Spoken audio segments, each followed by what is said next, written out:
এই সমাজে আমার মতো আপনার মতো মিডল ক্লাস লোককে কখনো দাম দেয় না। কারণ কিভাবে দাম দেবে? আমার কাছে আপনার কাছে টাকা নাই। টাকা থাকলে আমাকে আপনাকে সবার কাছে দাম দিত। কারণ আমরা তো খাওয়া কাছে যে বলতে পারবো না। কিভাবে বলবো? আমরা তো গরিব মানুষ, মিডল ক্লাস। কাকে কি বলবো? বলার মতো তো আমাদের সে ভাষাটা নাই। আমরা মা বাবার কাছেও বোঝা, সমাজের কাছেও বোঝা।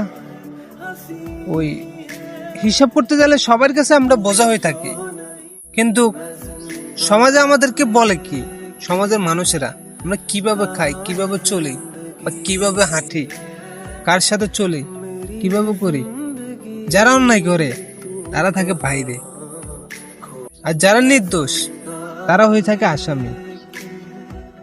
সে কাজটা করেও নাই, তাকে ফাঁসাই দিবে, সে এই কাজটা করছে।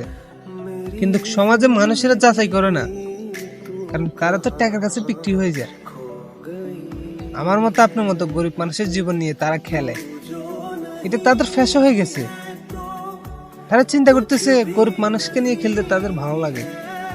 কারণ আমার আর আপনার যদি পায়ের তলার মাটি যদি শক্ত থাকতো, তাহলে আপনার সাথে আমার সাথে করতে পারতো না। আমরা দুর্বল কোন জায়গায়? আমরা গরিব যে কাউকে যে বলতে পারি না। কাকে বলবো? যেখানে যাই সেখানে মামু। আজকাল জমানার মামু ছাড়া আপনার চাকরি হবে না। মামু হবে, চাকরি হবে। আমার আর আপনার মামু নাই, খালু নাই। আমরা কাউকে যে বলতে পারবি না আমাদের দুঃখের কথা। আমরা লাশ পর্যন্ত কি করতে হবে? না চুরি করতে হয়, না দাড়ি করতে হয়, নাহলে কি মার খেতে হয়। আমরা সবাই